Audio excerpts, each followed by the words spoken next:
Boa tarde, pessoal. Tudo bem com vocês? Sou o Rafa do canal Concorda com Rafa e o filme escolhido é Um Príncipe em Nova York 2, que é o filme de destaque da Amazon Prime. Em primeiro lugar, é um filme de comédia que se passa 30 anos depois do primeiro original, protagonizado por Ed Murphy. E a nota no IMDb dele, pessoal, eu considero bem baixa, 5.4 de 10. O filme é dirigido por Craig Brewer. Meu nome é Dolemite, que é um filme bem recente com o próprio Ed Murphy, que eu já vou citar, que ele é o protagonista do filme. Ele é o Príncipe Akin. E aí temos também Arsenio Hall, que é o Semi, A Primeira Noite de um Crime.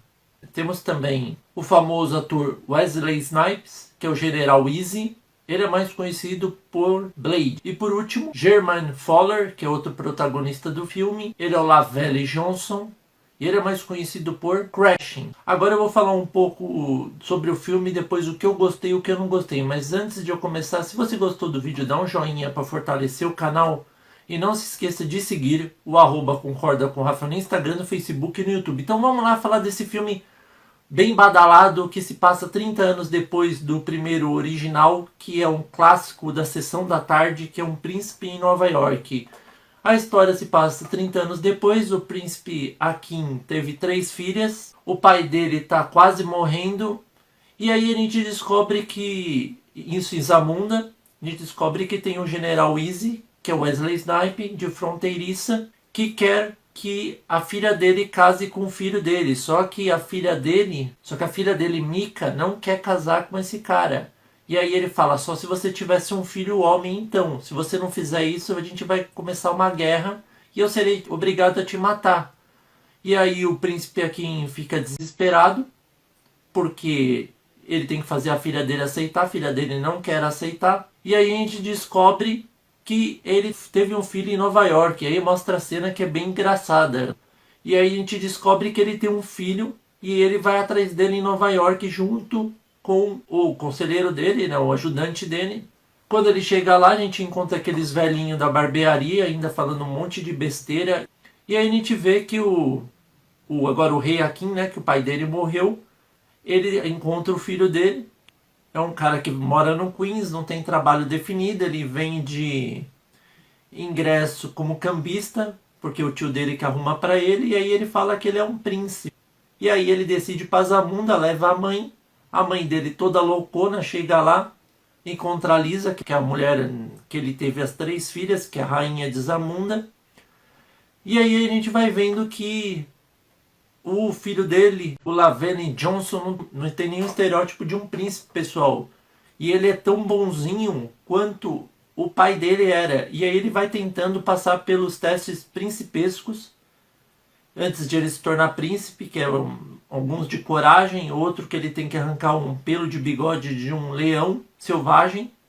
E a gente vai vendo que a filha do rei Akin vai se distanciando e a mulher dele, a Lisa, vai tentando falar para ele mudar os costumes, mudar as leis, fazer com que ela seja a primeira rainha, já que Zamunda não pode ter rainha, tem que ter rei. Não pode ser uma rainha que vai comandar, tem que ser um rei. O General Easy aparece de novo, traz a filha dele, que parece mais uma popstar estilo Beyoncé. O príncipe Lavelle se apaixona por ela, só que fala que antes ele vai ter que passar pelos testes principescos que eu já citei. Só que no meio tempo ele vai conversando com a cabeleireira dele e vai ganhando uma intimidade, pessoal, que a gente já vai vendo o que vai acontecendo. A gente vai vendo que ele não consegue ser o príncipe de Zamunda, ele decide fazer o que, pessoal? Trazer o tio dele do Queens e se tornar o príncipe do Queens, pessoal.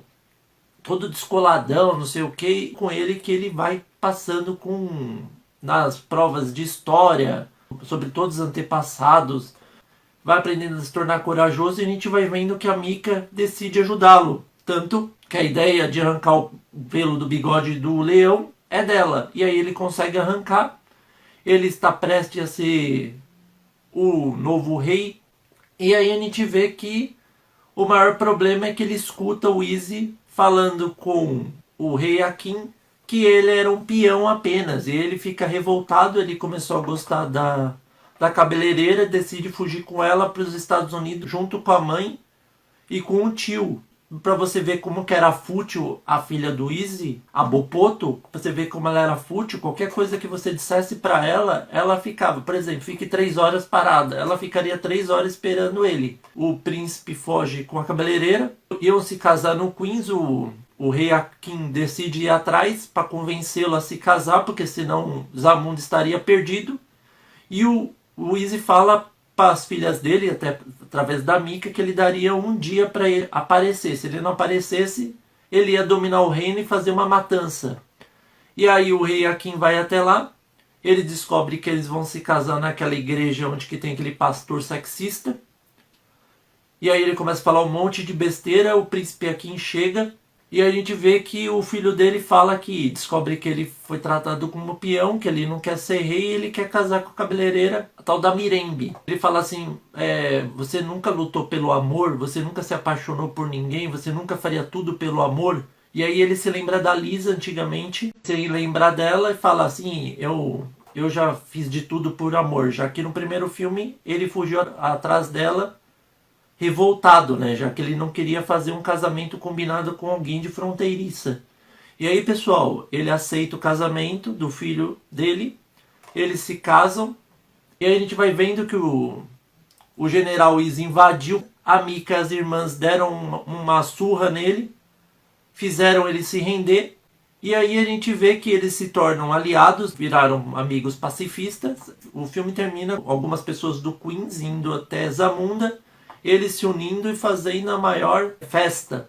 E o filme termina dessa forma, onde que eu achei um filme assim que surpreendeu. Eu sinceramente não dava nada quando saiu o trailer, falei, ixi, vai ser mais um caça-níquel. Agora vamos para o que eu gostei e o que eu não gostei do filme, pessoal. O filme, como eu disse, conseguiu captar a essência de 30 anos atrás das atuações. O filme, na minha opinião, é muito bom, muito divertido, dá para dar bastante risada. É um filme que não deixou a desejar, trouxe os conceitos atuais com os antigos, não decaiu. Eu acredito que a história poderia ser um pouquinho melhor, mas ele conseguiu se sair muito bem. O que deixou a desejar foram aquelas 1000 exibições que fica dançando um monte de coisa, mas isso é tudo coisa cultural deles.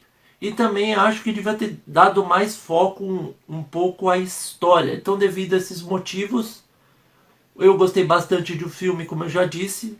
É uma continuação digna. A nota que eu dou pro filme é nota 9, pessoal.